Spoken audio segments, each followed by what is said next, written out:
live in a vast sea of energy. Everything, every atom, every subatomic particle is in constant motion, spinning eternally. Even in the cold, dark, absolute vacuum of empty space, there exists what new physics is calling the quantum vacuum flux. It is the ether of the ancients, the life force energy of metaphysics, are the random fluctuations of this vast field of potential in which space and time are embedded. Now, theoretically and mathematically proven, the question no longer is, does this zero-point energy exist? But rather, can we tap this inexhaustible resource of free and unlimited energy and manifest new technologies which are both inexpensive and environmentally safe?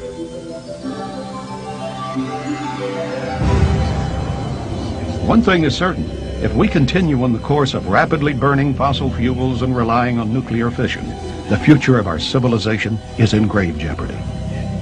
We're at a critical juncture where the ravages of industrial pollution and radioactive waste have exceeded the carrying capacity of Mother Earth. Our finite reserves of oil and gas will be completely exhausted by the year 2025 at the present rate of consumption.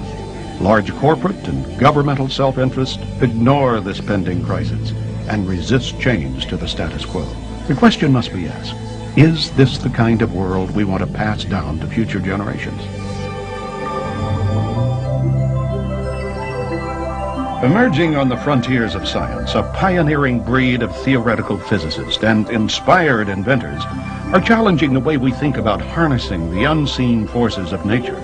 Despite ridicule, lack of funding, and outright suppression, they are confronting an outmoded classical worldview and ushering in a monumental scientific revolution.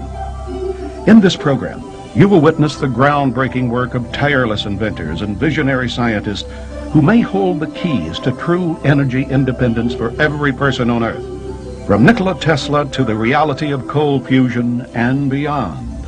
Join us as we present Free Energy, the race to zero point.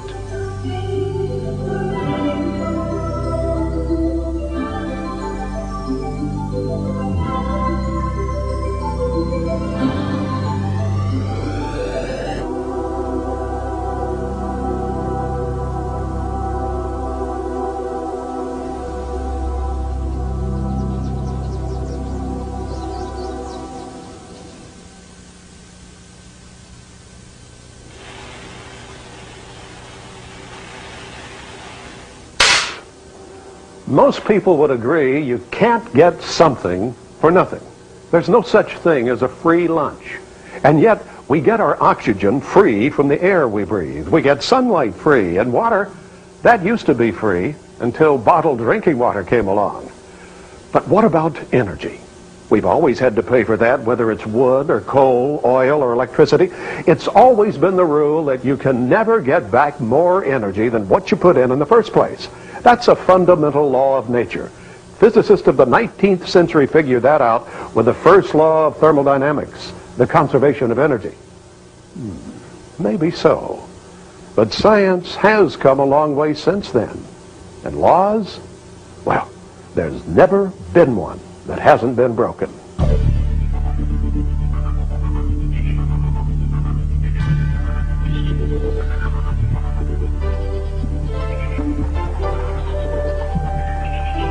At the turn of the last century, Nikola Tesla, the great inventor who gave us alternating current and the Tesla coil, stated, "Electric power is everywhere present in unlimited quantities. It can drive the world's machinery without the need of coal, oil, gas, or any other fuel.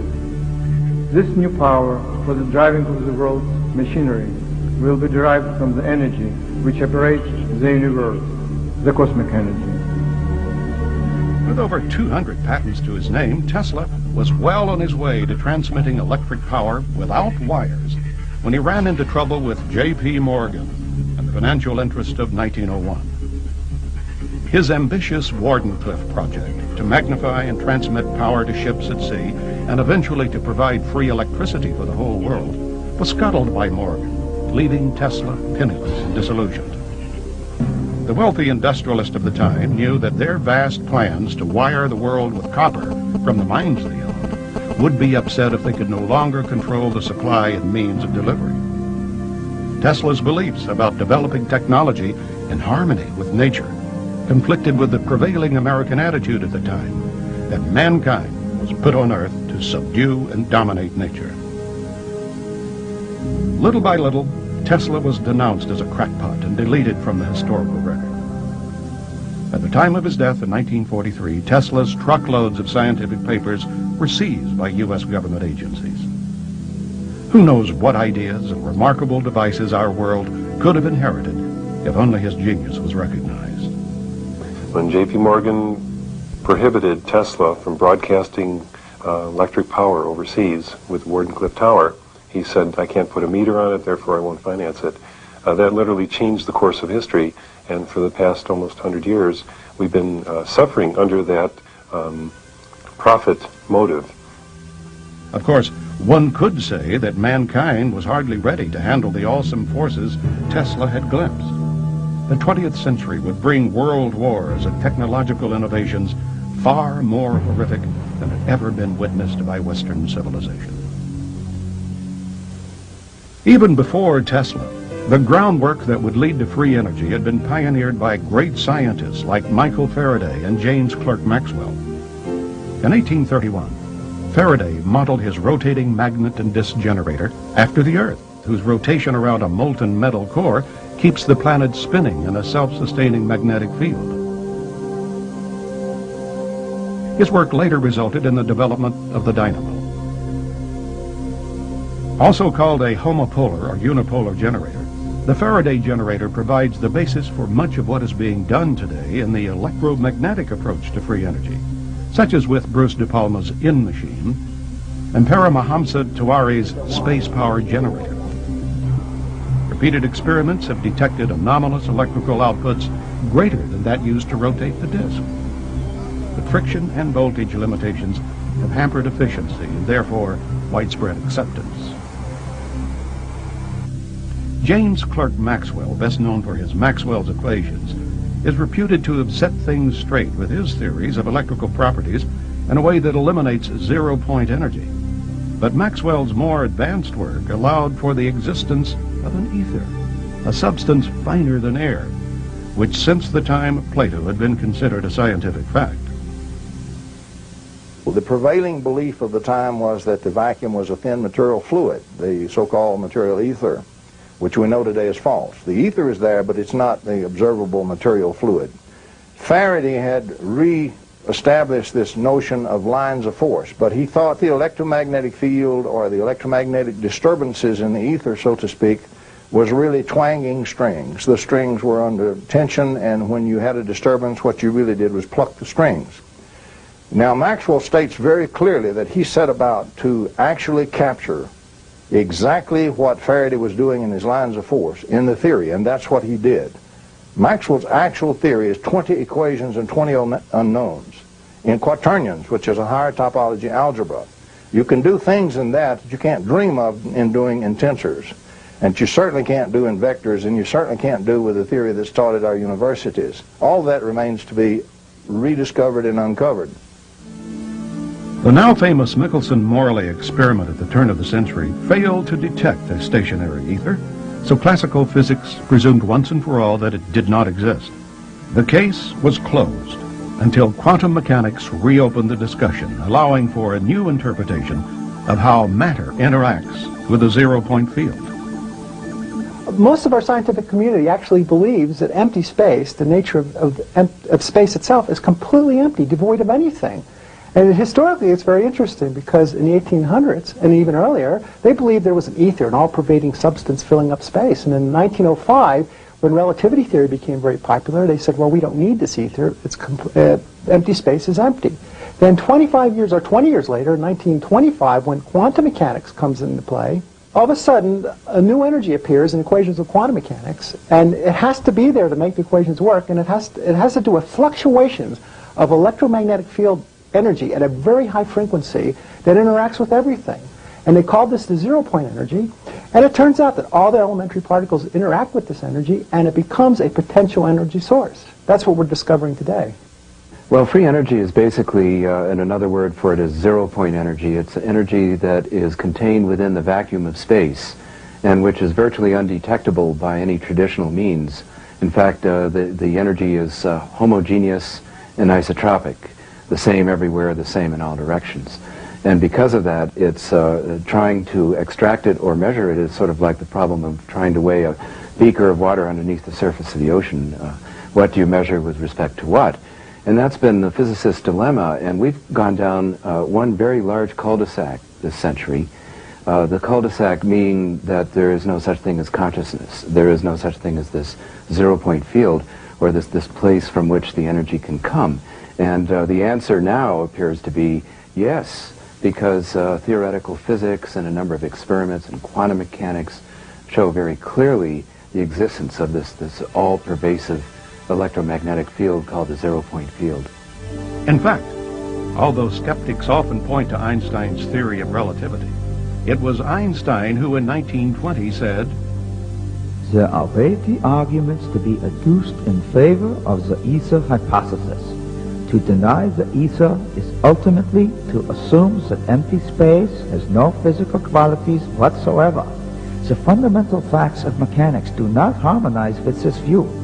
According to the general theory of relativity, space is endowed with physical qualities. In this sense, therefore, there exists an ether. According to the general theory of relativity, space without ether is unthinkable." The term vacuum has been used in several totally different senses. Some engineers use it to mean you just pump out all the air and that's called a vacuum, and that's vacuum technology. That's not what we're talking about. We're talking about empty space-time. We know today, for example, the Lamb shift in quantum mechanics showed that this exchange of energy between the vacuum and the charged particles is in fact real and generates real effects. And you can measure it, and he was given the Nobel Prize, Lamb was, for doing that kind of measurement and showing it in the physics literature. So we know it's real. Experimentally it's detected. The Casimir shift, for example, shows clearly that it's there, and it does generate energetic effects in your actual materials. It turns out that in the modern view, the modern quantum mechanical view, if you apply that knowledge that's been gained there, what you find is that the vacuum is fiercely active. It's a fierce energy flux and going in all directions at all times. The energy density of that, as estimated by various physicists, is extremely high. For example, in 1 cubic centimeter, if you could take the raw energy in that cubic centimeter and condense it into mass, divided by c squared, you would have more observable mass result from that than our largest telescope can see in the observable universe and all the stars and planets today. And so the energy that's there is extremely dense and extremely fierce. This drives everything that we call physical reality, from the quantum level right on up to the observed level and the observed world that we live in. Everything is energetically driven by the vacuum.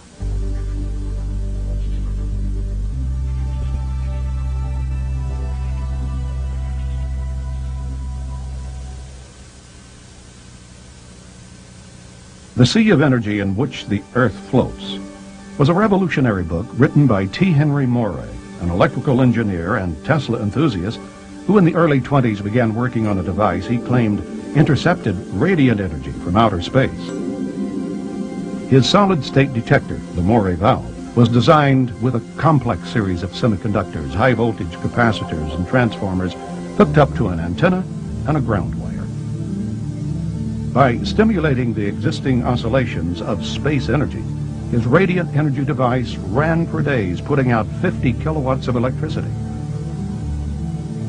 His public demonstrations attracted newspaper coverage and scientists from Bell Laboratories and the Department of Agriculture's Rural Electrification Administration. Although no one could find evidence of fraud, neither could anyone explain how the radiant energy device worked. During the 30s, he developed semiconductors and transistors that were far ahead of their time. Unfortunately, as all too many inventors have suffered, when he refused to sell out to powerful interests, Moray and his family were threatened, shot at, and their laboratory ransacked. Ignored by the U.S. Patent Office, Moray quietly stopped public disclosure of the device after it was destroyed by his assistant, Felix Frazier, a communist sympathizer who was frustrated when Moray declined his repeated offers to take that technology to Russia.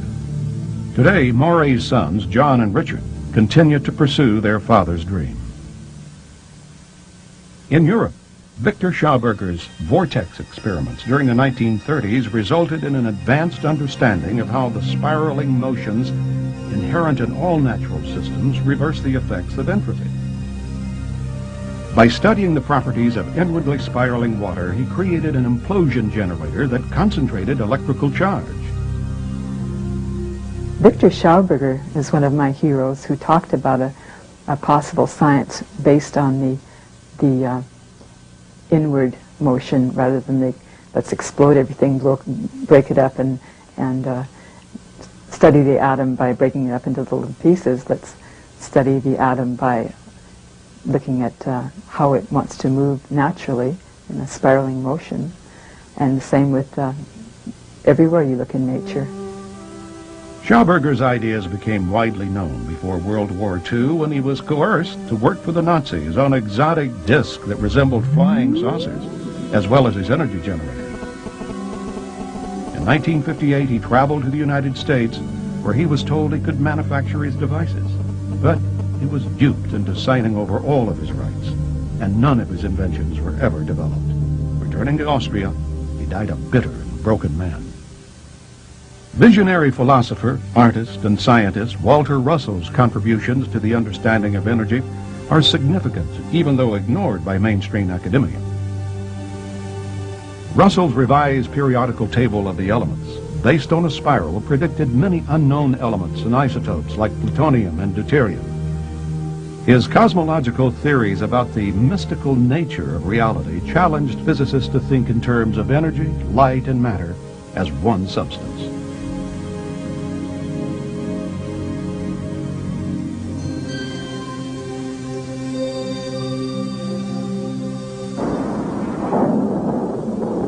There's electricity in the air. It's a common expression and one that's true. Take a comb, run it through your hair on a dry day, and you can get a static shock. Sure, it's electricity, all right, but could it also be tapped to produce sufficient energy we could all use? Benjamin Franklin is credited as being the inventor of the electrostatic motor back in the 1700s, but its power output was modest. The Wimshurst electrostatic generator is a high-voltage mechanism developed in the 1800s, which can be hand or self-started and will produce dramatic sparking while charging Leyden jars. Today, it's used in teaching about electricity, but its practical applications are considered inconsequential. A high-tech variation of the Wimshurst device is the Testatica, or Swiss ML converter. Developed by Paul Baumann of the Maternita community in Switzerland during the 70s, this free energy device is a marvel that has been in operation for more than 20 years, supplying electricity to the small, self-sufficient Christian community. Many technical experts have come away stumped by its excess output. However, because the community feels that the majority of mankind is not ready to be responsible for such unlimited energy, they're keeping the technology under wraps until such time the world is spiritually prepared. Other researchers, like Dr. Oleg Jefamenko, continue to pursue real-world applications for harnessing the electrostatic motor. His accomplishment, I feel, is the best, is that he used a specific type of electret, which is a waxy substance which holds charge, and it's like in many ways a magnet, electrical analog of a magnet. And he's achieved a 0.1 horsepower motor, which is a small device.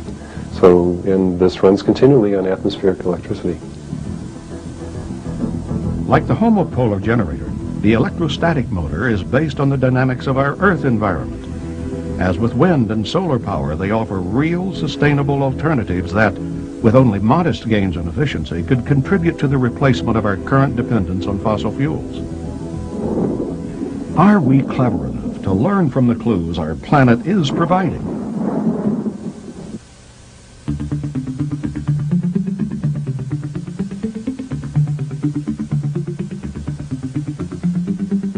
Upon the foundation of innovative thinkers and inventors like Tesla and Moray, the modern age of free energy research began. In the 1950s, Waves of flying saucer sightings occurred throughout the United States, and while an infant space program was trying to catch up with the Russians' launch of Sputnik, a man named T. Townsend Brown was busy on experiments that defied conventional understanding about electricity, gravitation, and propulsion.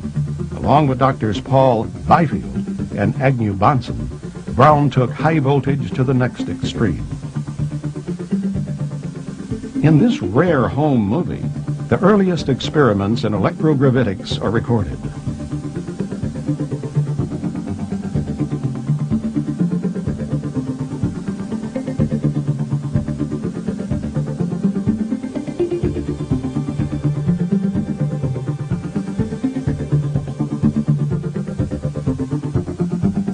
By using high voltages over 20,000 and up to 200,000 volts, Brown discovered that highly charged capacitors would exhibit a noticeable thrust in one direction.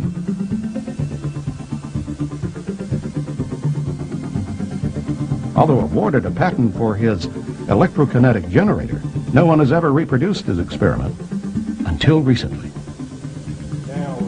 Larry Davenport, shown here demonstrating his replication of Brown's electrokinetic apparatus, explains.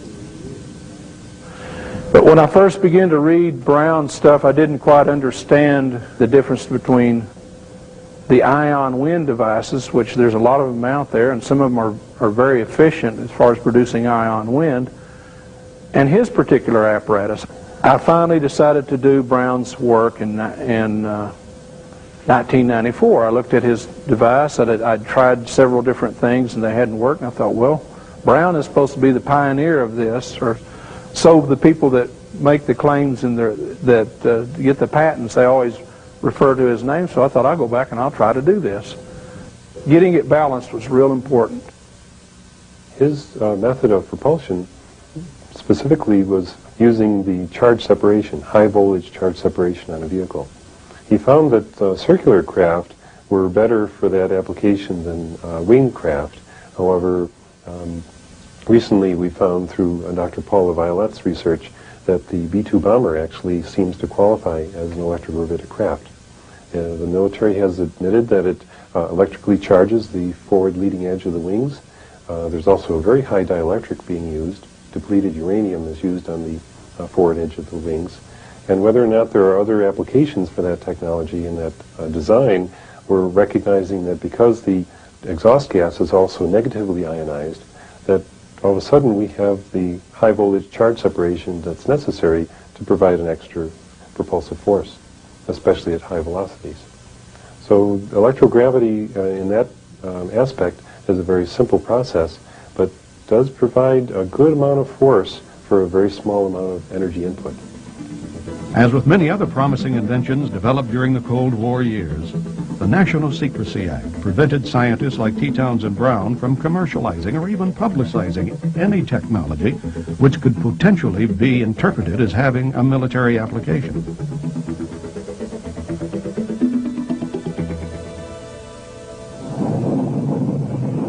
The triumph of America's space exploration program gave way to the era of limits in the late 70s. The infamous energy crisis made us all aware of our dependence on finite resources. Many inventors promised dramatic results with devices they said would solve the crisis. Claims of over-unity, where power output exceeds input, were routinely announced. But when put to the test, most of their crude prototypes performed poorly, or not at all. Measuring methods were, and still are, extremely difficult to perform accurately.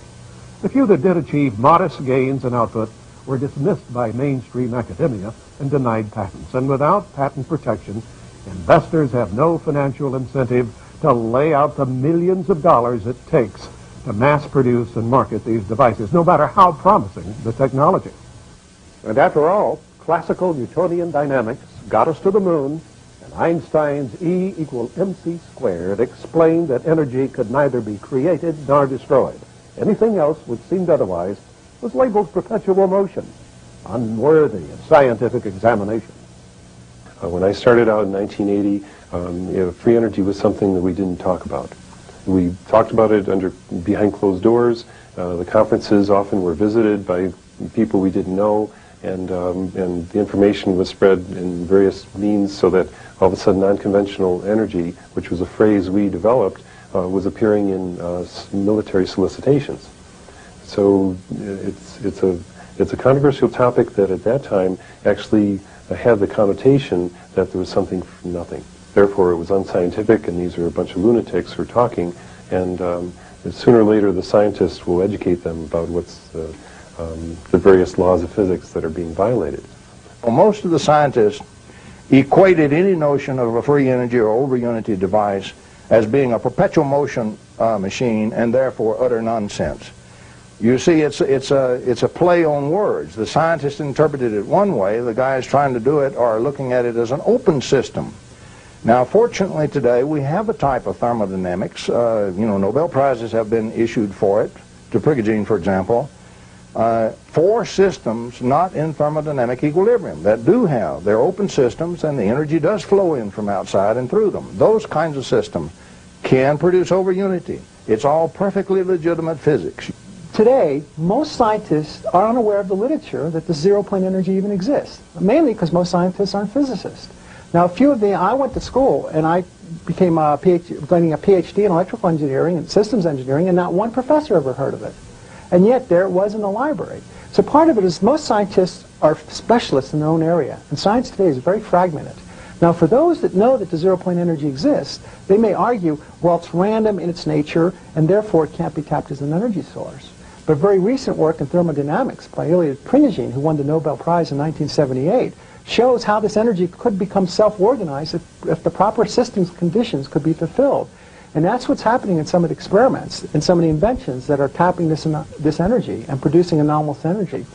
Another resistance is the physics community, especially, that really know about this energy, realize if you could tap it, everything would change. The nature of physics would change. The most important foundation of all physics would then be the quantum energy that's embedded in space, and really we don't understand it. And it's extremely mathematically difficult to do computations in it. And it turns out it's probably going to be the basis of string theory in the future. And therefore, what seems to be nothing will actually be understood as a field effect, as a tapping of energy that is already available but can't be seen. Even the radio waves, for example, the television set is a good example. If you show that to a primitive tribe, it looks like a magical box. But it's literally converting invisible energy in the air to signals and pictures. The paddle wheel in the river that's used to power a mill, grind corn, is a free energy device. So is a windmill, for example. What we mean is we are taking the energy from an external source and using it. So it's an open system, and the environment of the system is furnishing a flow of energy into the system, which the system is then collecting and using. Primary requirements: it has to be an open system, it has to have an external source of energy to furnish the energy that we're going to use, and therefore it's no more mysterious than a windmill. And now we're coming full circle and realizing that physics and metaphysics, that some of the notions of the 19th century, such as the ether and the vortex, are now being dusted off, and those ideas are being melded with modern experiments, plus quantum mechanics and so forth, into this magnificent synthesis of what I call sacred science, of a whole new science, a whole new physics in which consciousness reigns supreme, and where we don't have to follow any particular guru or a leader or anything like that, that we have everything we need in the universe. It's ours to have right now. And these are some of the basic essence principles that lie underneath the discovery of free energy.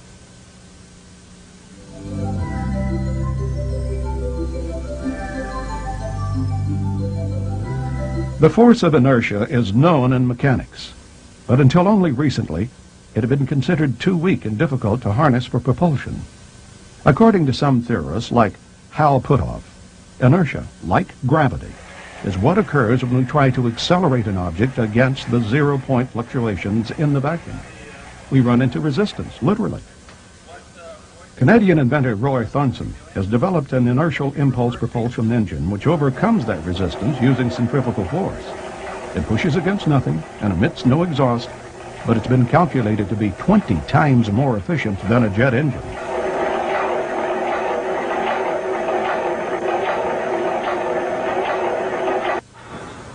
Here, the Thornton inertial propulsion drive powers a canoe in a swimming pool.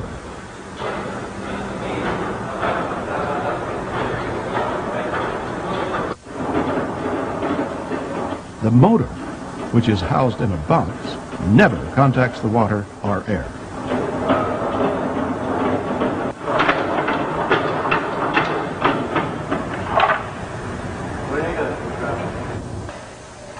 In the pendulum test, unidirectional force is being generated to keep the pendulum to one side.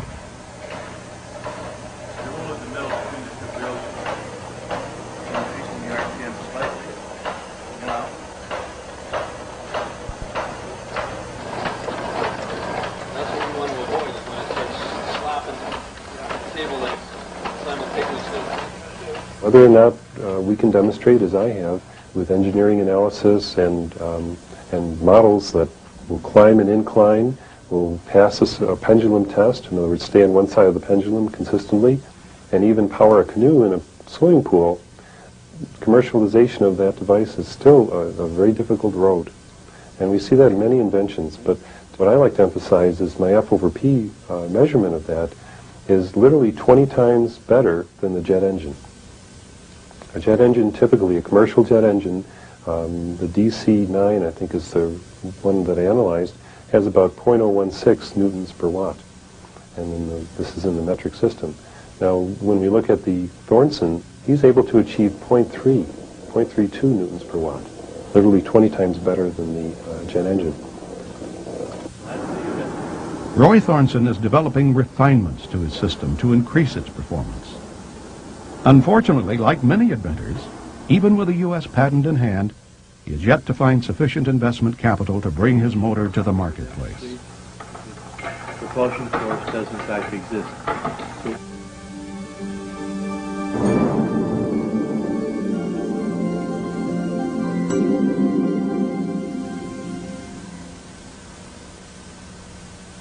We've all seen these little toy gizmos that demonstrate lightning in a bottle. It's the electric phenomenon called plasma discharge. Various inventors, working independently, are coming up with some exotic combinations of gases, metals, and processes to actually squeeze excess electrical energy out of this phenomenon of nature. In 1996, Paulo and Alexandra Correa received the first patent for such a device called the Pulsed Abnormal Glow Discharge Reactor, the first of its kind to convert plasma discharge directly into electricity. This is a standard. Utah inventor Paul Pantone has developed what he calls the GEAT fuel processor, a plasma generator similar to a super carburetor that actually appears to run on 80% water and is entirely non-polluting. This device replaces the carburetor and exhaust and combines them as one unit, whereas this end of it acts as a miniature refinery, allowing the engine to run on everything from battery acid and water mixed to crude oil right out of the ground. This is Angola crude, a 39.5 gravity.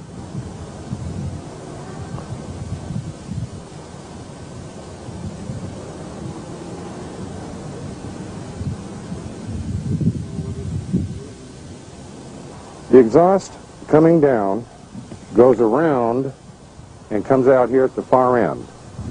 The center chamber draws some of the heat from the exhaust, plus this tube takes some of the exhaust gases, takes them up into the chamber and bubbles them down to the bottom. The bubbles, as it comes through the fuel, are brought up to the top of the chamber, picked up through a tube, and fed up the center of the exhaust pipe. While they're being fed up the exhaust pipe, they are in a vacuum, and there's a heat exchange which occurs. This process has been argued a few times to be either a plasma field, an electro field. We do know that it does have a slight radiation, which is not alpha, beta, or gamma, and we do have X-rays to show that whatever is coming from the unit does get affected different from stainless steel than the regular steel. Yep.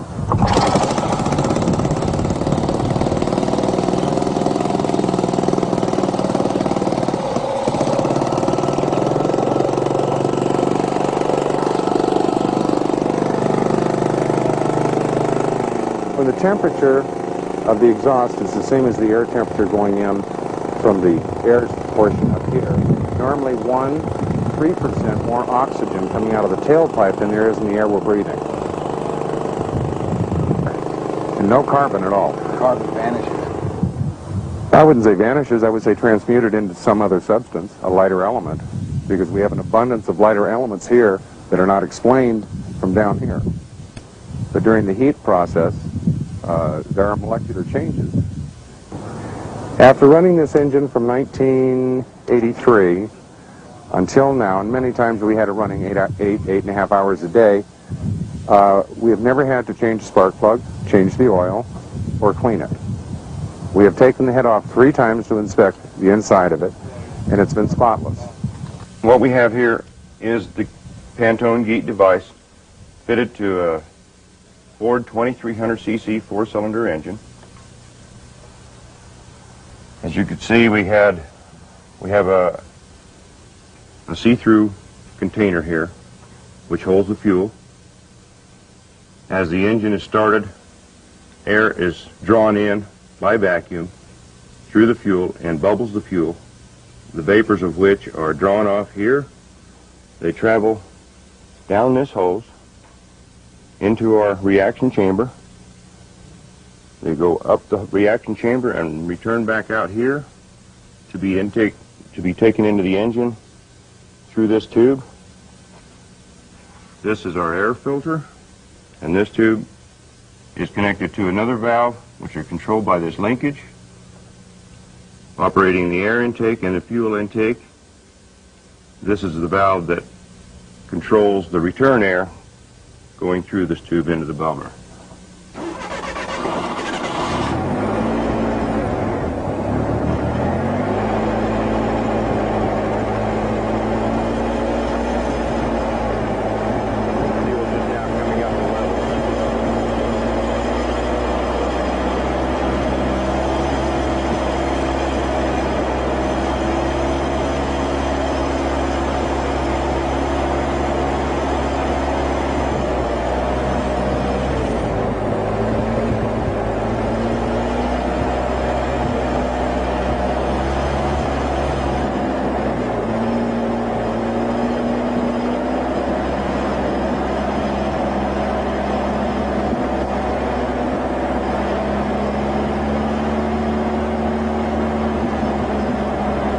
During the testing with the 2300cc fitter, we have achieved efficiency up to and including 300% of normal.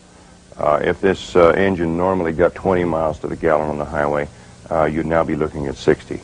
Our load tests and whatnot have not been completed, but we feel very confident that there's not going to be a power problem out there that wasn't. I witnessed the demonstrations by Paul Pantone, and I was astonished by the claim of ability to use any fuel or water, including mixed with oil and so forth. It's similar to something that's validated already by Gunnerman, that's being used in the state of Nevada at the moment. However, this is an even more shocking claim, because it appears that it is truly, if it's correct, and if it can be validated, he seems quite open, it appears that this may be yet another process which does some kind of transmutation of elements. He claims there's no carbon coming out of the exhaust, which would be unthinkable for putting a hydrocarbon fuel in, even if it's mixed with water. You have to get carbon out, and he's claiming that there are no CO or CO2 emissions from this, and there appear to be none visually. That is, there appear to be no soot particles coming out of the exhaust. So I hold out some hopes for this. So our demonstration units that'll be going out to about 25,000 stations between now and the end of the year or early next year are being retrofit as we speak now to include our system in the exhaust pipe and our injector body here with standard equipment that normally is supplied from the factory so that we can get it out to the public as quickly as possible. After being rejected by dozens of U.S. manufacturers, Pantone now has contracts with several major foreign countries. Recently, several U.S. companies have decided to take a second look.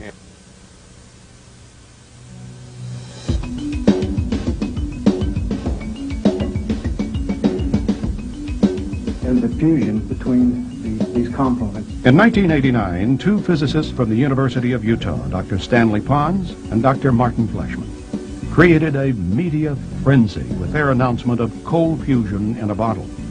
Although several independent experiments reported similar test results, the cry of fraud quickly went up at MIT and other prestigious universities. The debunking was swift and merciless. Throughout the history of science, anytime there is something that is very threatening to the established ideas, such as Galileo's revelations through the telescope and his idea of following on others that the Earth goes around the sun, not vice versa, continental drift, all sorts of claims that ultimately became validated, the initial reaction of science is to say this is nonsense and to reject it and not even to look at the data. And I would say that the cold fusion and free energy or new energy phenomena are so threatening to the underpinnings of modern physics and chemistry and all other sciences that you get the expected intensely negative reaction. The real story about cold fusion is that it never died. Soon after the announcement in Utah on March 23rd, 1989, hundreds, thousands of people all over the world, scientists and engineers, began to try to replicate the Pons and Fleischmann experiment. And positive results kept coming in of all manner, including the energy, the excess energy, far more out than in than could be possibly explained by any chemical reaction or any previously stored energy. The unfortunate situation was that the U.S. Department of Energy masterminded a bogus panel of so-called experts, many of whom were biased from the start against the subject. They came up with the expected answer within 3 months, and they ratified it within 6 months, even as the evidence continued.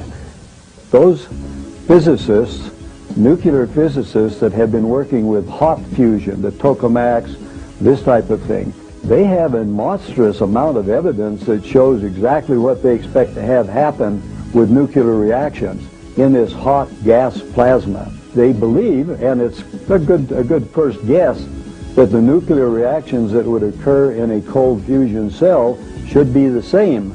Well, Mother Nature doesn't always accept our predispositions to belief. Therefore, Mother Nature says, this is a different environment, these are different reactions, and hey guys, start studying a little harder and find out what's going on.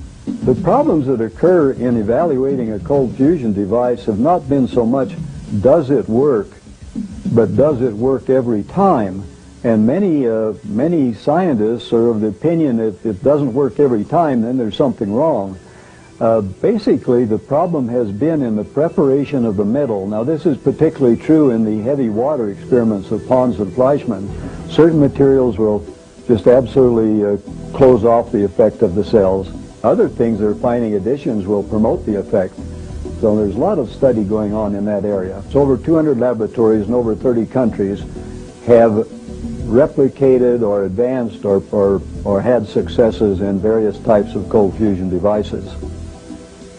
The Patterson Power Cell of Clean Energy Technologies of Dallas, Texas, is one of the most spectacular devices in the cold fusion field. It also happens to be the first device that has a United States patent, which is also very important.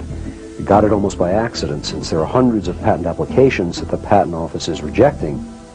What this cell is it's very similar to the Pons and Fleischmann concept, except it uses tiny little metal-coated beads with either nickel, palladium nickel, or even sometimes just nickel, and ordinary water, not the heavy water, which Pons and Fleischmann started with.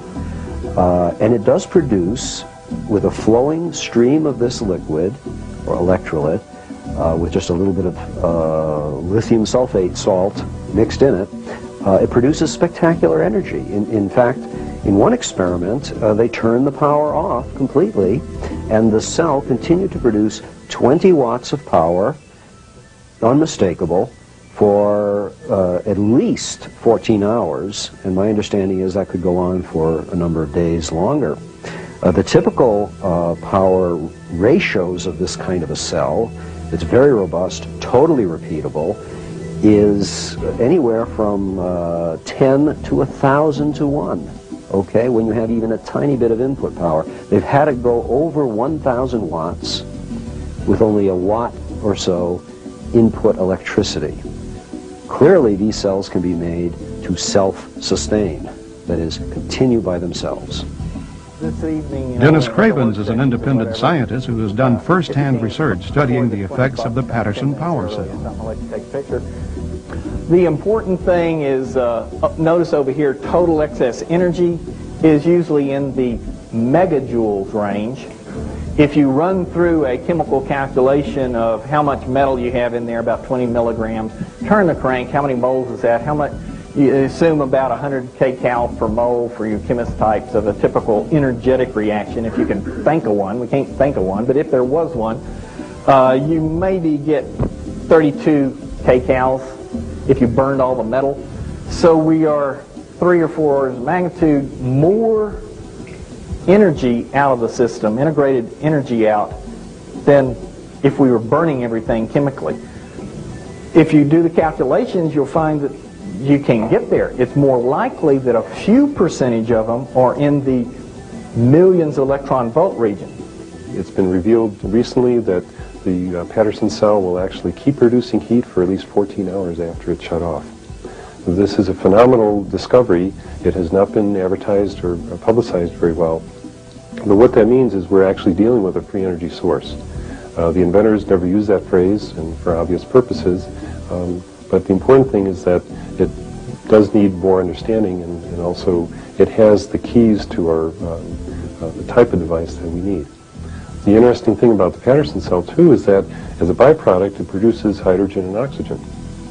It's actually using water, any type of water, and electrolyzing that water, and then just exhausting the hydrogen and oxygen. Now, we could see two views of that. For example, if we're actually forced into a situation where we're in an enclosed space and not able to spend too much time outdoors, which we already spend 90% indoors anyways, the supply of oxygen is very valuable, whether or not we even use the hydrogen. But it's possible we could also store the hydrogen and therefore have hydrogen-powered vehicles and use the oxygen indoors. Another area that has emerged as a result of cold fusion, which is every bit as heretical and disastrous to the scientific enterprise as the over-unity and the greater energy out than in, is the transmutation of metals, that is heavy metals. In ordinary cold fusion experiments, they have now seen in the metal changes in elements. For example, the production of copper, the production of other isotopes, such as rhodium, the change of palladium into other things. This is confirmed, there's no doubt about it, and it's occurring with minimal energy input. So what this leads to is an analogy with the old claims of the alchemists, who were able, historically, they said, and there's some evidence that they were able to do it, to do low energy processes that produced gold from lead or mercury or other things. This is now being done in laboratories, and every instance I know of in the history of science where a small effect was seen initially to produce something was later scaled up. So it's quite possible that our culture will enter an age of alchemy in which low energy processes can make precious metals. As we look toward the future, I believe we'll be able to find ways in which we can create the kind of elements that we need by these low energy nuclear reactions. I think we'll be able to start adding to or picking apart or changing the nucleus of atoms to be able to get the kind of stable atoms that we need. But more important, I thoroughly believe that we will be able to take the radioactive materials, add a proton or add some changes to it, and make those radioactive materials non-radioactive. And that is going to be a great boon to our present to clean up the mess that we've left behind from our atomic bombs, from our nuclear power plants, and of course from things like Chernobyl. So in the future, we have laid the groundwork with cold fusion by which we'll be able to handle a whole array of nuclear changes that heretofore have been outside of the current model of what can be done with nuclear reactions. There are many power companies throughout the United States that are now on alert, and they're sending their representatives to cold fusion conferences. We meet them all the time. They give support. They really will be the vanguard of the new energy age. I believe that any utility company that does not get into this now is doomed, because frankly, when we have generators of electricity and heat that can stay in a home or a building, why would anyone want to be plugged into the grid, the wire grid, any longer? This would make no sense. People will argue against that, but I think the grid will disappear. A remarkable process for sure, and one that offers exciting developments in the near future. But does the task of extracting energy from our environment really require such exotic, ultra-advanced technology that potentially would still put it under the control of large profit-driven interests? The rare metal palladium still have to be prospected, mined, and purified. Or are there simpler in design, low-maintenance technologies available that could be bought off the shelf and installed by anyone for an affordable one-time fee? We're going to look in depth at several individuals and companies who have been working for years perfecting devices that they claim will do just that.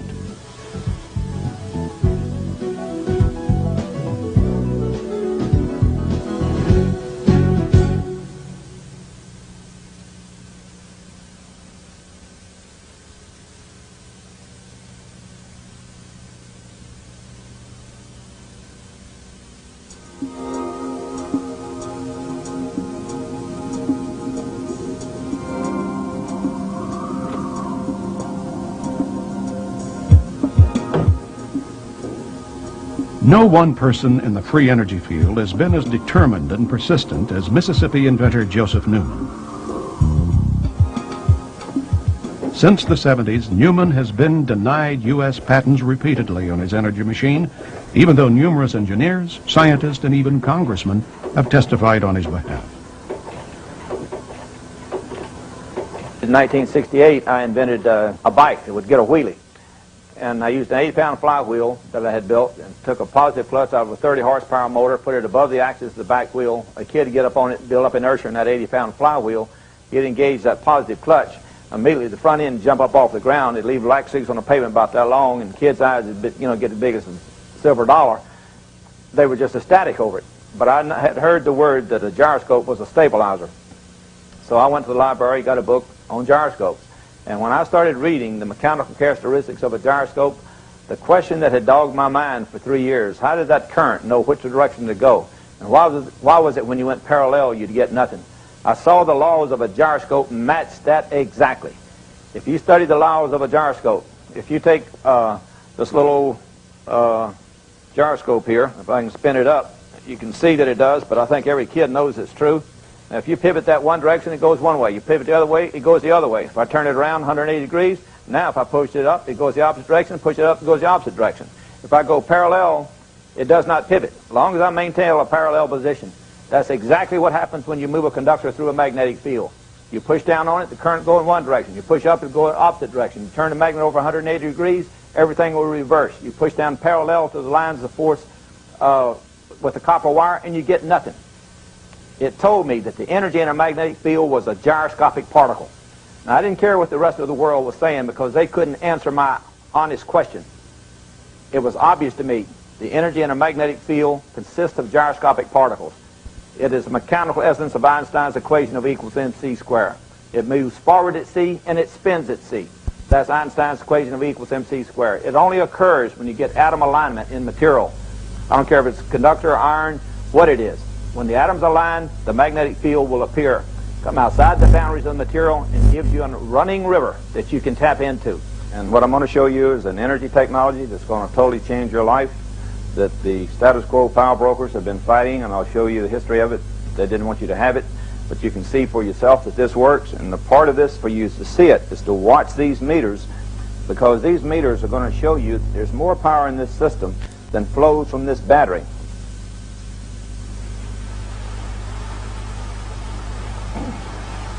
The magnet runs down this shaft from one end to the other. It's hex shaped with six-sided. This blue represents a coil running this way. The red represents a coil running at right angles to it. The commutator shows that you break that circuit every 90 degrees. So you fire into one coil, fire into the next coil.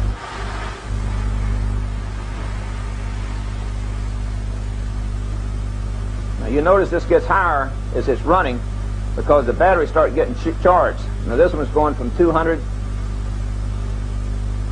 up to 400. You see that there's more current being produced by this system than those batteries are capable of delivering, because batteries will not produce RF power.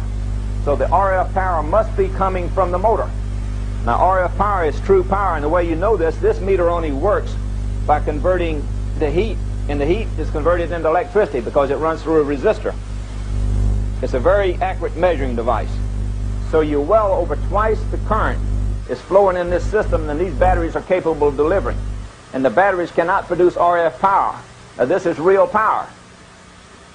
It has to be coming from the system. It clearly shows that the energy output of the system is greater than the energy inputted into the system.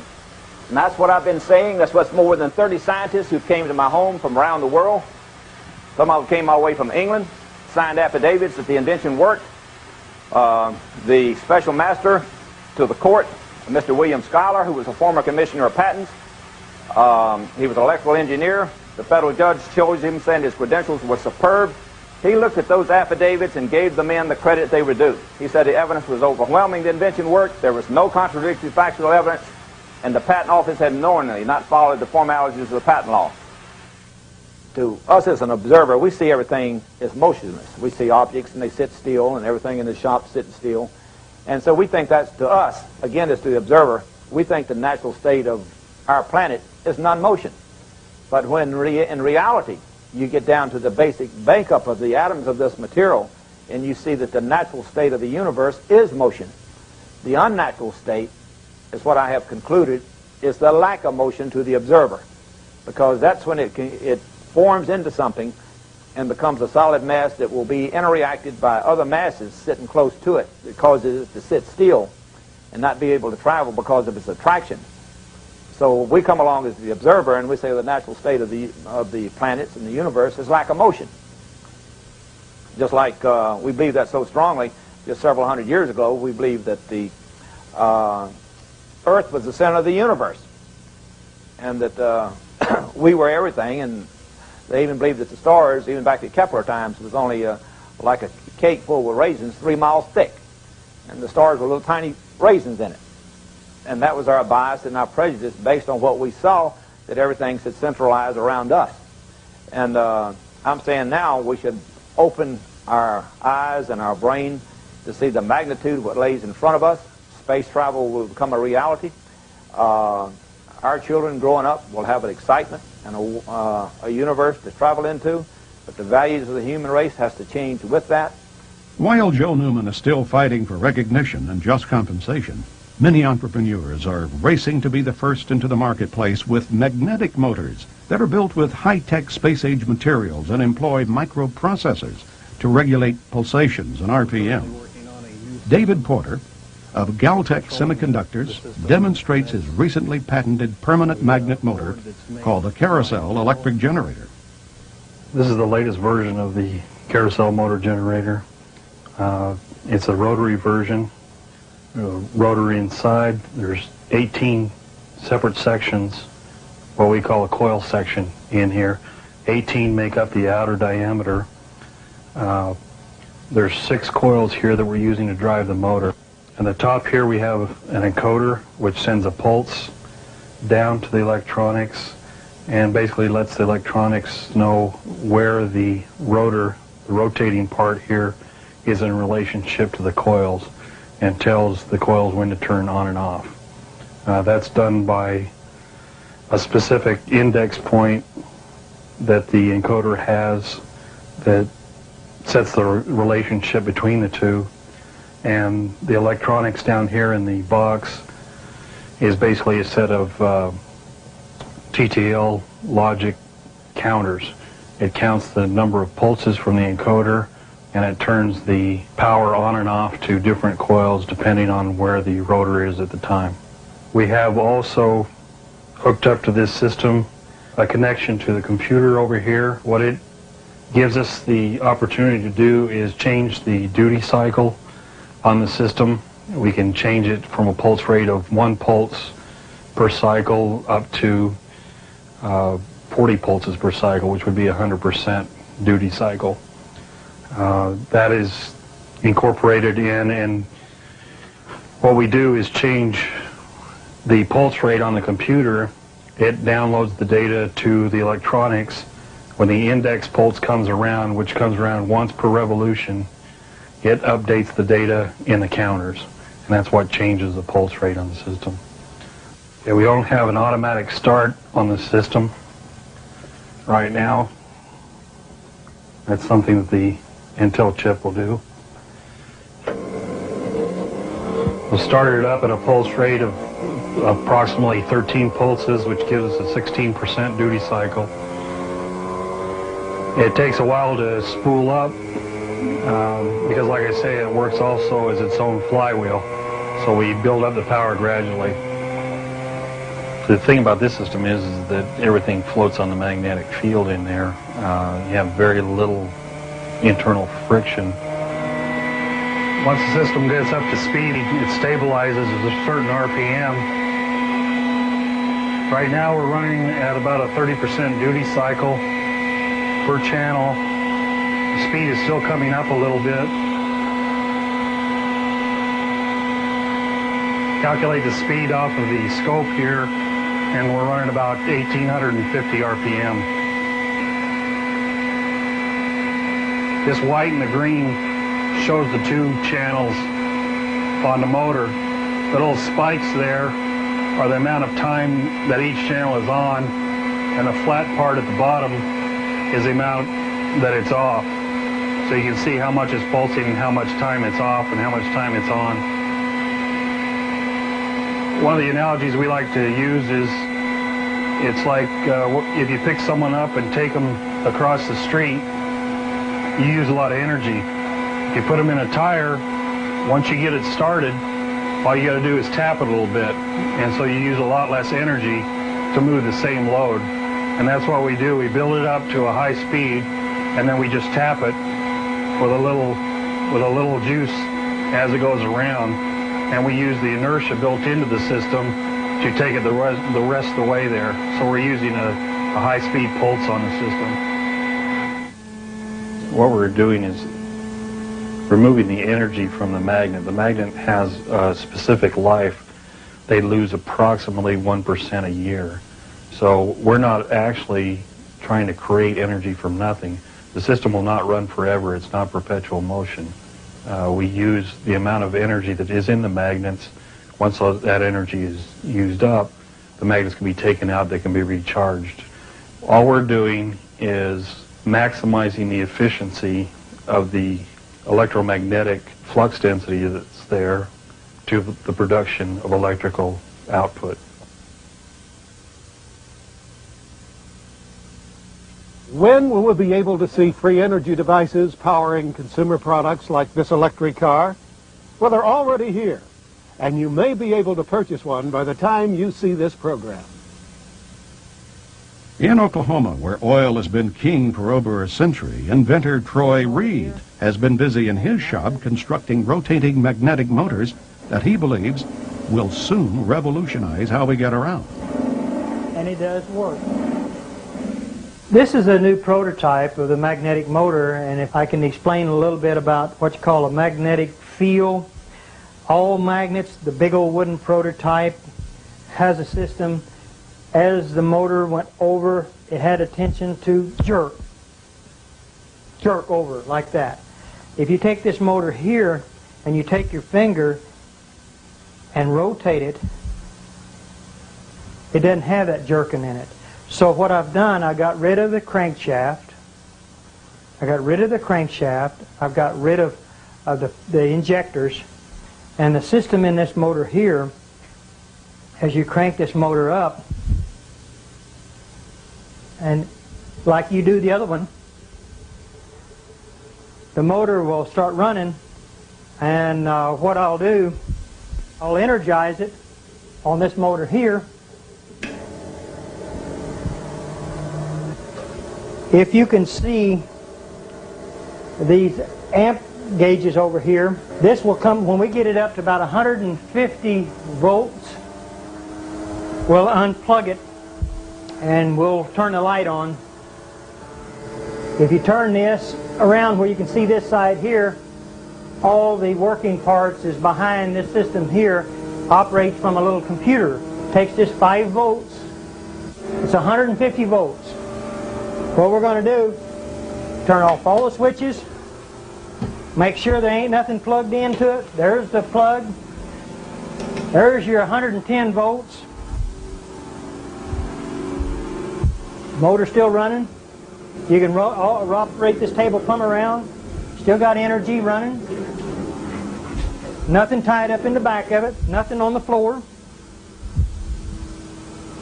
Rotate it around. Still running electricity.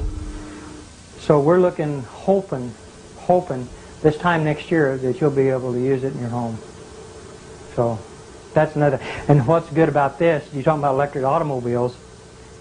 This right here can sit in the back of an electric automobile and generate electricity and charge batteries up in a car.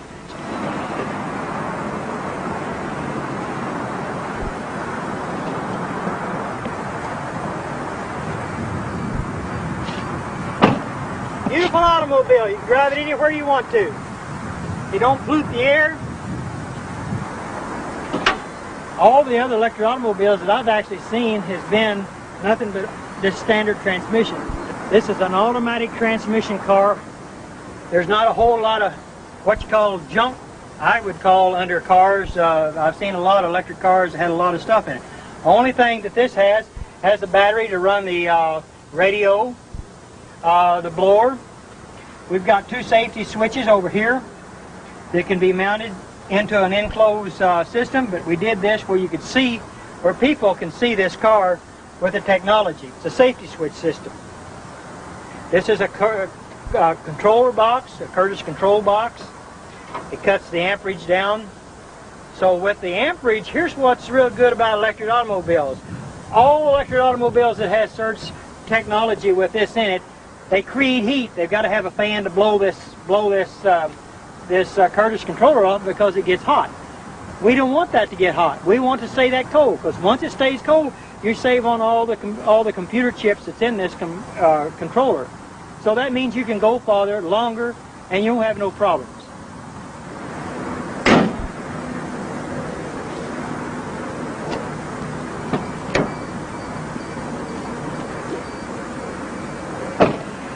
This electric automobile has got 2 gauges in front of the shifter on the automatic transmission. It's called the voltage and the amperage. That's what I was talking about earlier about amperage on automobiles. Let's see if we can't get the amperage to go down instead of going up. The voltage on this here should say somewhere around 120 volts. When we start out, there's no amperage at all. So the gauges is down below here, and we're getting ready to take and go drive the car, and you can see for yourself what it does. All you do is just take and put it in gear, and the motor sounds like a little sports car. Shifts, runs good, fantastic automobile, drives. If you'll see the amperage on the gauge, see it going down? Amperage goes way down. That's what I like about electric cars.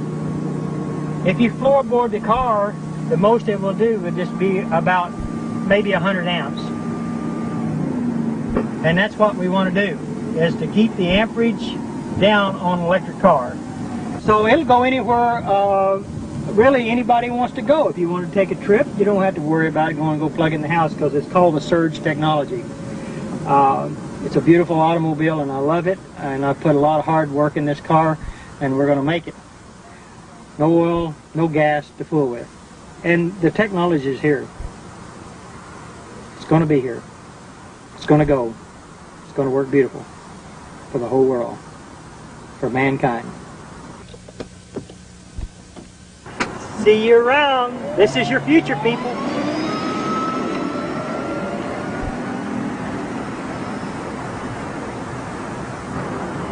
As we have seen so far, electromagnetism seems to be offering the most viable path for many contemporary inventors.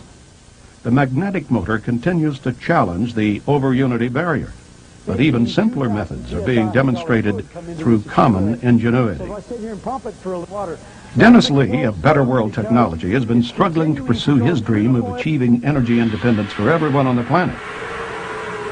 Held in prison for 2 years without ever being convicted of a crime, Lee mounts public demonstrations in major U.S. cities, lining up individual dealerships to market his devices. A controversial figure, who some dismiss as a fraud, and others see as legitimate if outspoken P.T. Barnum of free power to the people, Lee has assembled an impressive line of prototypes and processes, including those by other inventors like Yul Brown. Although he claims his machines are not utilizing zero-point energy because they draw heat from the surrounding air, his numerous devices supposedly achieve super efficiency rates by recycling excess energy through closed-loop systems. I built the world's most efficient heat pump and developed it, and these are the evaporators for that heat pump right here. They're 8 feet high, 3 feet wide. Now, the refrigerant we put in here boils at 40 degrees below zero.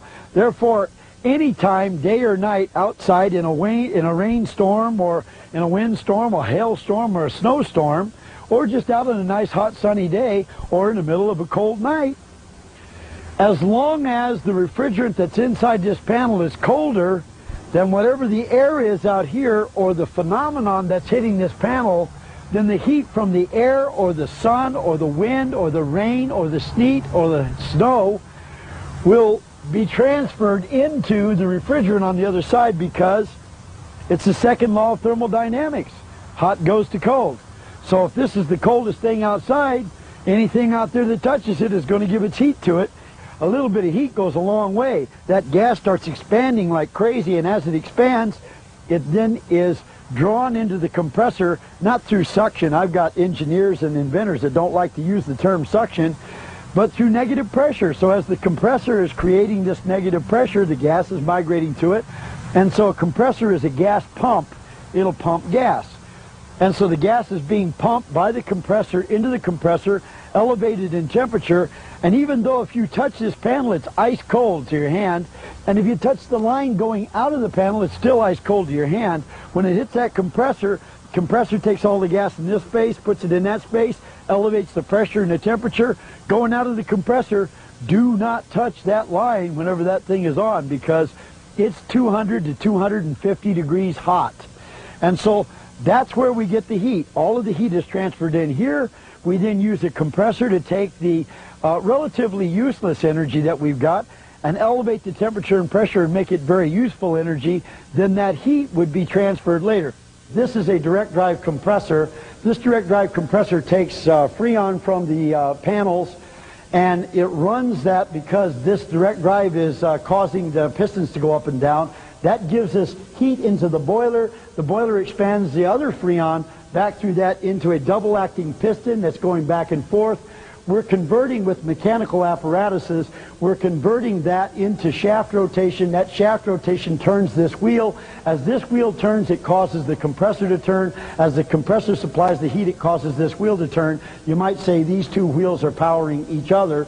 And by the way, once the freon has taken the heat, it then made the power, it then goes up here. This is a condenser. We're sucking water out of the bottom of the tank, could be the well, and we're running the water through this pump right here that's also driven by the same drive mechanism, running the water into this condenser. It's the world's most efficient condenser at 100 degree delta T, 6 million BTUs. And as we're then running the water through, we're making the water hotter, but the water will also be being pumped. And as I do this, I'll show you the water being pumped. And then also we're cooling down the Freon, which is going into this canister and is being pumped right back into the boiler by a little trombone pump that's running on the same cylinder. You ready to try it? Let's go ahead and try it. Let's turn it on, guys. Okay, if you're ready, Maestro, anytime you're ready.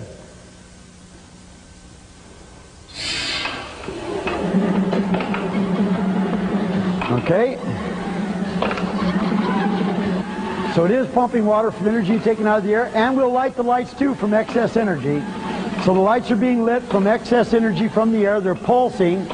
It wasn't set up to do that, so we don't have it stable, but we thought we'd just demonstrate the excess power that we have. Main thing is it's pumping water. It's supposed to be pumping water. That's a closed loop because it's continuing to go through the boiler and in back. I had a heat pump in a walk-in freezer. We cranked the temperature down to 20 degrees below zero in dead airspace. Now imagine this, if you got any background in refrigeration, we're in dead airspace, the temperature is 20 below zero. We did it every single Saturday for an entire year. People from all over the world came to see it. We said, bring your own test equipment, take the thing apart if you want to. We had a $10,000 challenge to find any gimmick or anything in it. And every single weekend, we cranked the temperature down to 20 below in dead airspace, and we made water hot enough to burn your hand from energy we took out of that box at 20 below at a 2-to-1 COP. Same average performance of the GE heat pump in America. Only it's 20 below in dead airspace. And we challenged all the heat pump manufacturers to come anytime you want to, either find a hoax with us or bring your unit down and see if you can do that. Nobody ever came. A lot of customers came, lots of people from all over the world came, Pakistan, everywhere. So anyway, we're in here testing this every year, every weekend for a year. And a man came to the show one day, and what a guy this was. Now we're trying to build this thing. It's going to take 2 years and $2 million, and I'm raising capital selling heat pump things to get the money. And the guy walks in and he comes up to me at the end of the show and he says, Mr. Lee, I am absolutely astonished. I want to shake your hand and I want to tell you, I have no doubt you have got the best heating system in the world. Yours tops everything out there from solar all the way down the line. You did it. But you need to know me. You know why you need to know me? Because I have built the world's most efficient heat engine, and you have got the world's most efficient heat source. He says, if we got together with our two technologies, we could become the most dangerous men in the world. I thought, wow, I've never been the most dangerous man in the world. I've kind of wanted to be. And so, you see, this man's name was Dr. Fisher. Now, this guy proved that they built the steam engine wrong. I had the pleasure of building his unit in my research lab, and we took his great big unit, because why wouldn't I want a great big one? I don't want to put everybody on the grid system with a new system that can exploit them some more with all the arrogance that comes with it. I wanted to give people the opportunity to be totally independent of the grid system. Remember, that was my goal. So we took the big one we had and we scaled it down into a model not much, a little bit smaller than this one. It was a little smaller than this. It was about that long. It's about 13 inches long, 6 inches in diameter. And that one was going to be big enough to be able to power all the energy you needed for your house, and so I didn't want one bigger than that. And by the way, that little unit could fit in the glove compartment of any American-made car. I went across the United States of America telling my story. I told it in every state of the United States, and I got 1,000 people to join me telling my story. We put a media ad campaign together because the media wouldn't cover it, so we ran commercials. And we did a 60-second commercial cutting a power line and saying you can power your house with no electricity, external electricity, run your car with a new engine that runs with no gasoline. We did a 60-second commercial nationwide. As far as we can tell, about 10 million people saw it. And after that happened, that was too much. That couldn't be tolerated. And so I got a letter from the state of California inviting me to come back to California to go to court. So I flew back from New Jersey to California to go to court, and when I walked into the court, the judge said, "You're probably wondering why you're here." And I said, "Yes, I am." And he said, "Well, because I've been ordered by the state of California to put you in prison." And I said, "Well, that's really interesting. You're putting me in prison, but I've never been convicted of the crime. How do I go to prison without a trial and without being convicted?" And I said, "You can't do that, can you?" And he said, "Well," he says, "I've been ordered by the state of California to put you in prison, so that's where you're going, but sounds like you got a hell of a case for appeal." That, by the way, is a quote. And I do have the transcript. I walked out of prison 2 years ago, and now we have rebuilt our whole national network of distribution of distributors. We're in every state of the United States. We're in every major county of the United States. We have people now who understand exactly how the government works, exactly how the big boys work, exactly how the energy companies work. And we've got it all figured out. And we've got far, far, far more technology than we ever had in 1987. We got a lot more money than we ever had in 1987. And we're about to rock your world.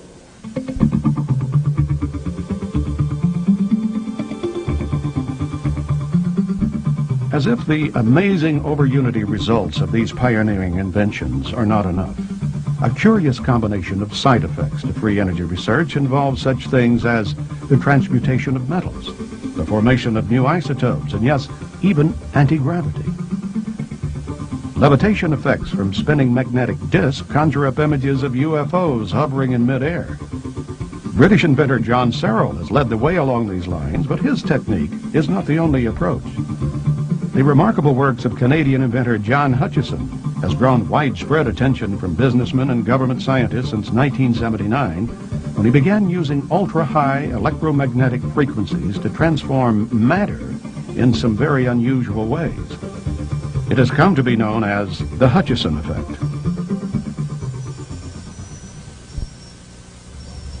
The objects you're seeing moving there is a form of levitation by translational movement, meaning that the objects become lighter and can float around. The heaviest being the barium cylinder that you see there with the two wires coming out of it. Tends to slide around on 7 pounds of its own weight. The physics of it is self-resonation of what they call ferromagnetic and piezoelectric barium titanate through a power amplifier and broad and narrow bands of electrical energy going into this crystal. So the applications of this in advanced applications using free energy or zero-point energy to power it would be in propulsion technologies. This is a crystal converter unit that I made about a year ago to see if the principle worked, and indeed it seems to work to this day. The principles involve the Casimir effect and space charge type of barrier technology in semiconductors, and a jitter activity called zero-point energy that goes through time and space. The idea is to get the material inside this to interface with the jittering action of zero-point energy. And moving on to what they may look like inside, I actually bring out a piece here of this material, of common minerals and that, produced in a special way, and I take a reading here. And I should be getting a higher reading. I had a hot spot somewhere on here. I have here almost a half a volt, as you can see. As one can see, there's no batteries in this or anything else except just crystalline material with different configurations. And this is a steady state. It's always that, and has been tested up to a year's time and under stress tests also. So, which made me decide to then, of course, mount the same material in cylinders. Different cylinders, of course, there are different mixes in there, and I found that that some of the cylinders are not as powerful as this material here, or this very tiny one here. Actually, this has more power than this large artillery shell unit here. And what I want to do, of course, is to demonstrate it in the sense but making actual power. And that means to turn a small motor. Okay, I'm attaching this to the base here. Another lead at the top, and it should spin, which it does. So yeah, basically, this kind of material powering motors. Of course, it's a very small motor at this time, but scaled up in larger amounts of material can power up to several horsepower if needed. Hutchison hopes his simple shake-and-bake method of producing these crystal energy converters will attract investors who can see the potential of permanent batteries which never need charging. Non-toxic, that will interface with zero-point energy in space and time. Hutchison's more dramatic experiments border on the paranormal and have generated more than just a passing interest from U.S. military research labs. We've had about 750 demonstrations of levitations, translational movements, metallurgical samples falling apart, changing into transmuted unknown metals. Quite a variety of obscure types of effects, wood impregnated into metals, other objects in metals, monopole magnetic fields written up in many journals. Quite a host, or a Pandora's box, of different types of effects on the outer edge of the scientific community. In this remarkable series of video clips shot by Hutchison, we see what happens when he fine-tunes the electromagnetic frequencies aimed at target objects in his garage.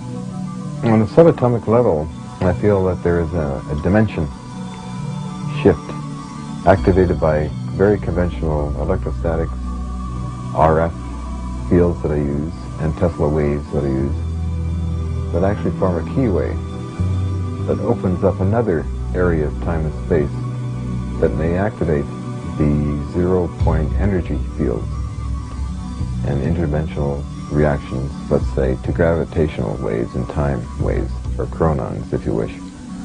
Perhaps we're dealing in chronons and gravitons, which are maybe particles, and somehow causing a distortion, which causes objects to simply break apart or pulsate in the center of stainless steel bars and fall apart, or to become weightless.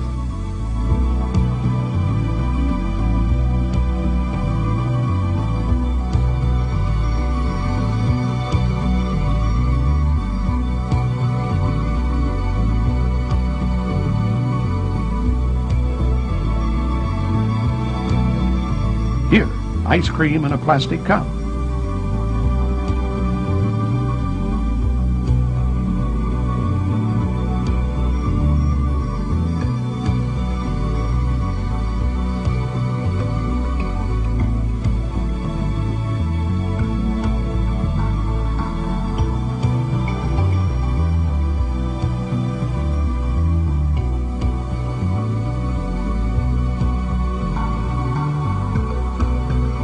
Finally, a 70-pound cannonball.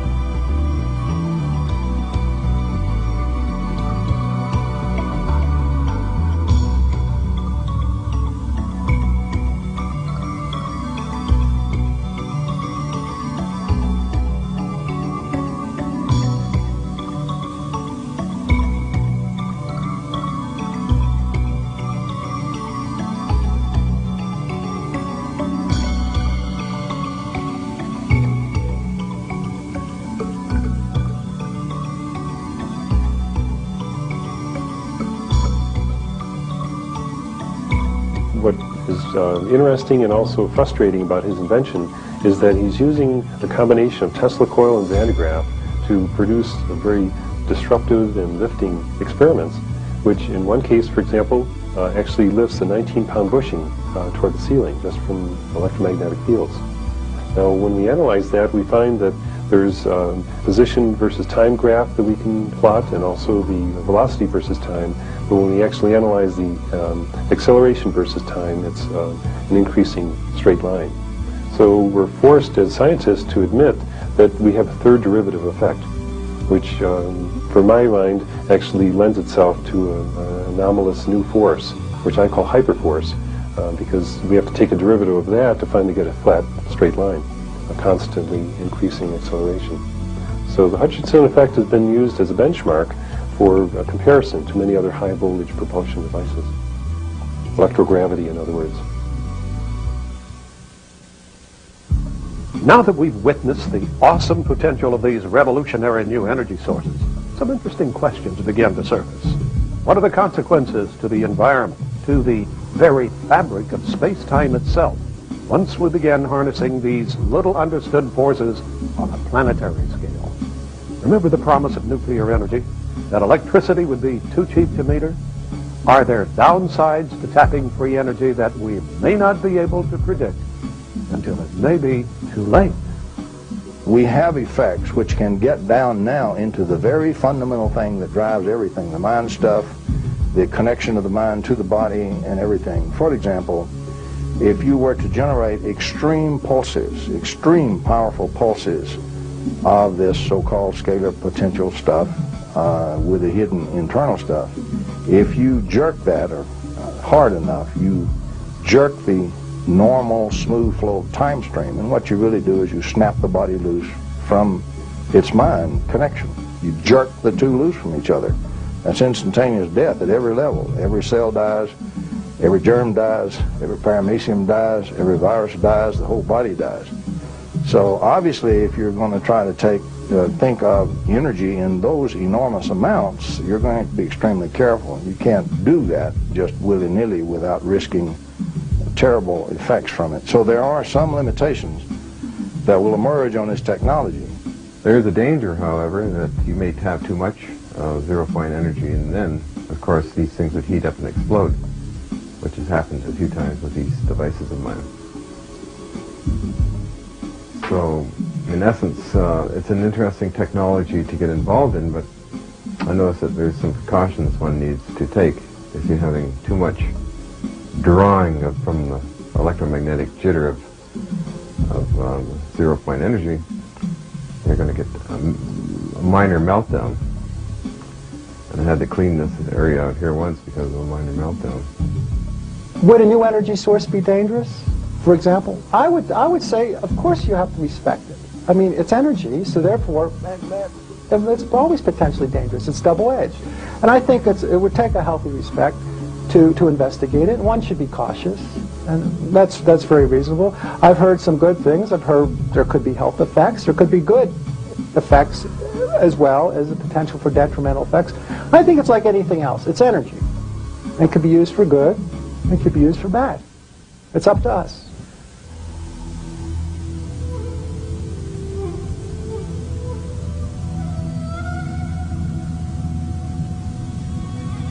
Perhaps because of their traditional understanding of invisible forces like chi or ki, Oriental cultures, especially the techno-enthusiastic Japanese, embrace the concept of free energy.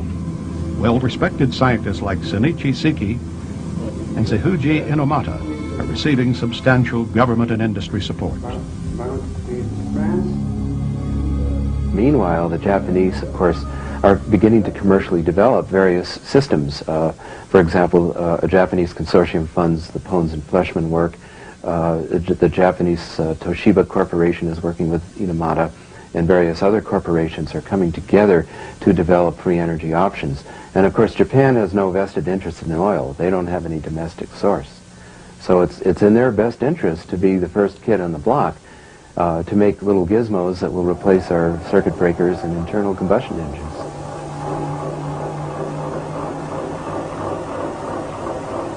To understand this machine, you need, mind change, paradigm shift in yourself, So far, physics, ordinary science, consider only material world.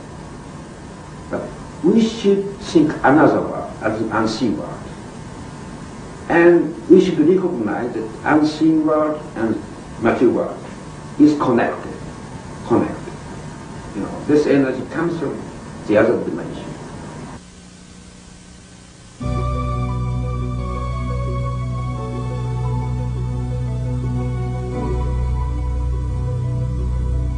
We'll really have a true science when it is accepted in science, and a true technology when all the phenomenology is thoroughly worked out and thoroughly understood, when all the models are redone so that we adequately can model this theoretically and we can do engineering. We can sit down and design the circuits.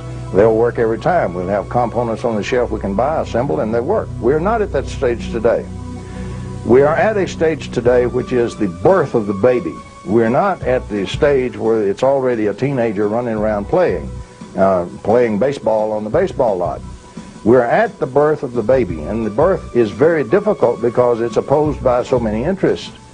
The orthodox scientific community still very adamantly oppose it because they think that it's nonsense. They think that it's this old idea of perpetual motion in a closed system, creating energy from nothing.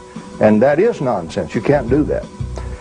There are very strong and very powerful economic interests in the world, probably the strongest economic interest in the world, which are adamantly opposed to it. Can you see what this does to the oil-rich nations? Can you see eventually? Can you see what this will do to many things? Now, actually, what it'll do, you'll phase the oil. Petrochemical industry won't go away. You still need the oil for the materials that's in it and the chemicals, and so it'll be more and more petrochemical industry rather than keep burning and wasting the oil and putting all the pollutants in the biosphere. So many things will readjust. It's going to wrest control from a lot of the great wealthy control barons who now dominate largely the economic world, and their world is going to change. Now, what you're going to see, I would predict, and we'll see if history bears this out, when those barons really realize that this stuff is for real and it can be made to work, and with the internet and with free publishing and computers and everything, they can no longer contain the information, and it's very embarrassing to keep killing the inventors. They stopped that about 15 years ago. At some point, you're going to see an overwhelming availability of funds become available. When the funds become available, the scientists will change over into it because they go where the money goes. They're bought and paid for, simple as that. You can't do research unless you got the funds. You cut off the research grants, professor gets without a job. He leaves the university. And so science is simply bought and paid for in this country and much of the world. When the money goes, the science will go to it. Now that will put the sharp young graduate student on it finally with some funds to do the experiments and work on their doctorates and so forth. You will have a very rapid assimilation and advancement of a totally new and extended electromagnetic science at the time. You get to a certain stage in scientific development, sometimes to stages where you're faced with problems and barriers and you sort of forced to rethink and go in different directions.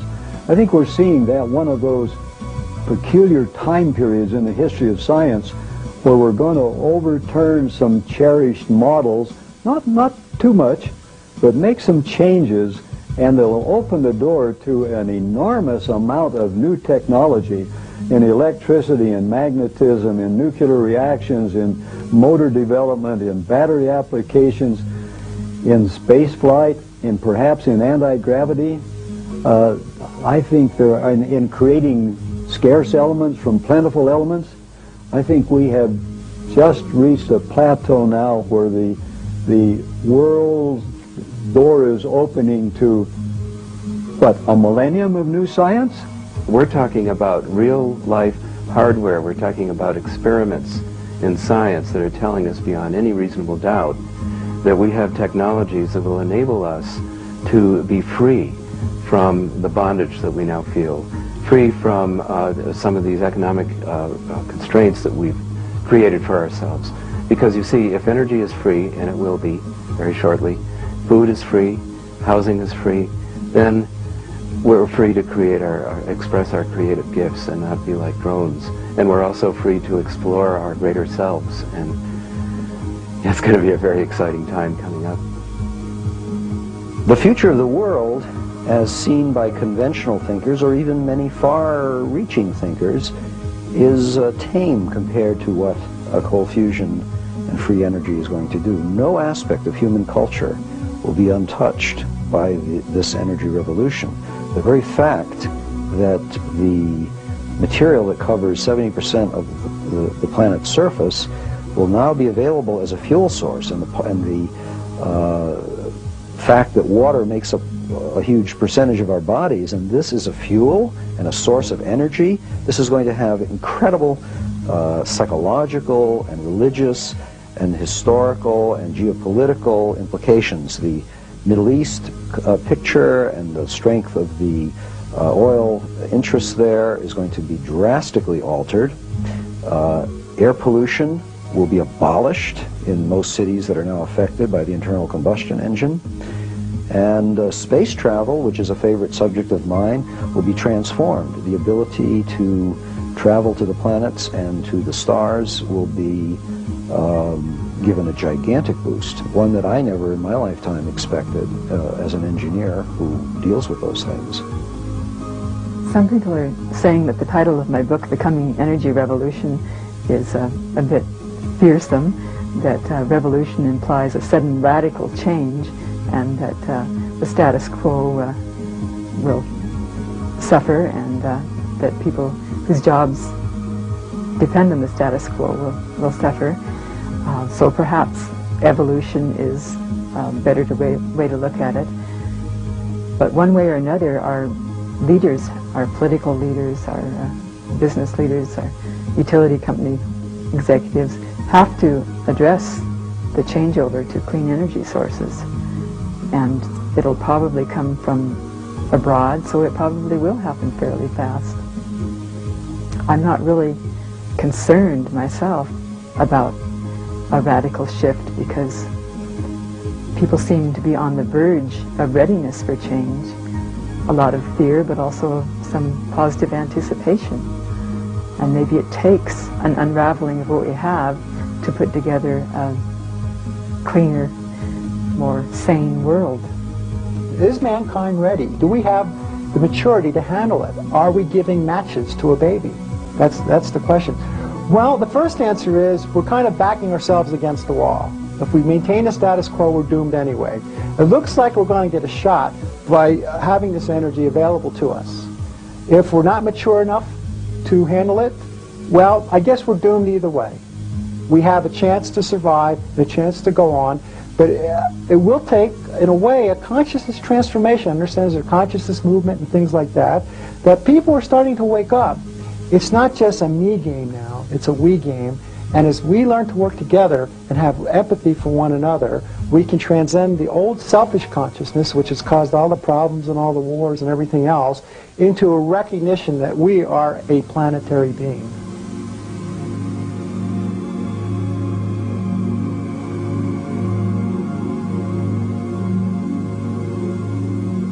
We've only been able to present a handful of inventors and their remarkable devices in this program. There are hundreds, if not thousands, of people worldwide, scientists, engineers, entrepreneurs, who are actively working right now, researching and developing this phenomenal technology to the point where it can be successfully scaled up and mass marketed. We are at a pivotal crossroads in human history. Can we as a society release our fears associated with the violence of the past and embrace the unknown? Can we cast aside our rigid skepticism in favor of an open-minded spirit of inquisitiveness? Our very survival may depend on how we answer these questions.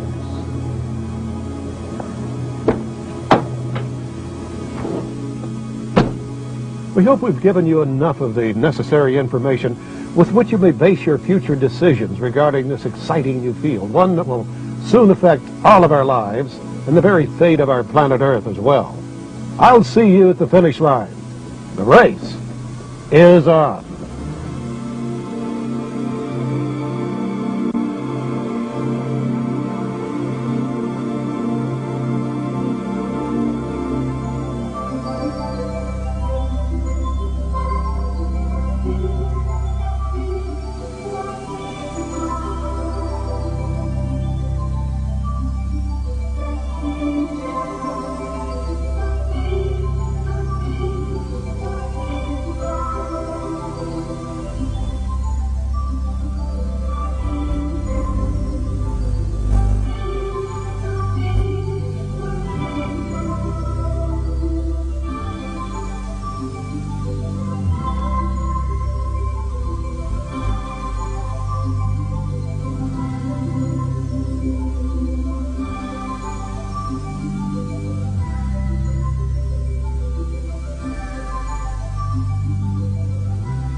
If you were fascinated by the amazing technologies and concepts you've just witnessed, now you can get even more valuable information and details from the new Energy series.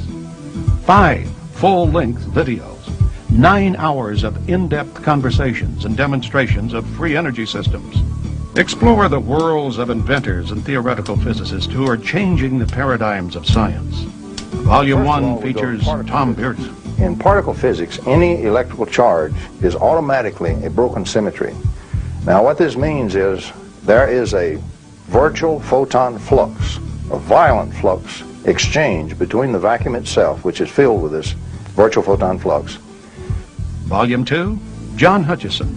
I feel that is also true. I think the mind can act as also a cohere of frequencies and transmit them out and unlock this doorway into space and time. This motor here drew 12.5 amps. Volume 3, Joseph Newman. This motor right here only draws 7.5 amps. And look at the size of the propeller. Look at the size of the propeller. Look at the size of the motor. Look at the size of the motor. Now this is exactly what I teach throughout my book. I taught it to Dr. Hastings.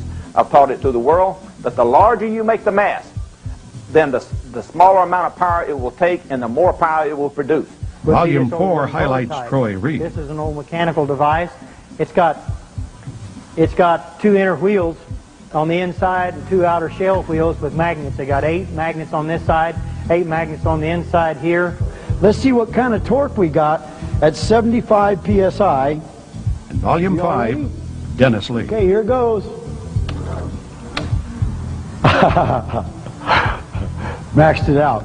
So it went all the way off the end of this thing, 150 foot-pounds of torque. This engine. They're just $29.95 for each tape. Now the or get all 5 for $119.95, a savings of $30. Place your order today.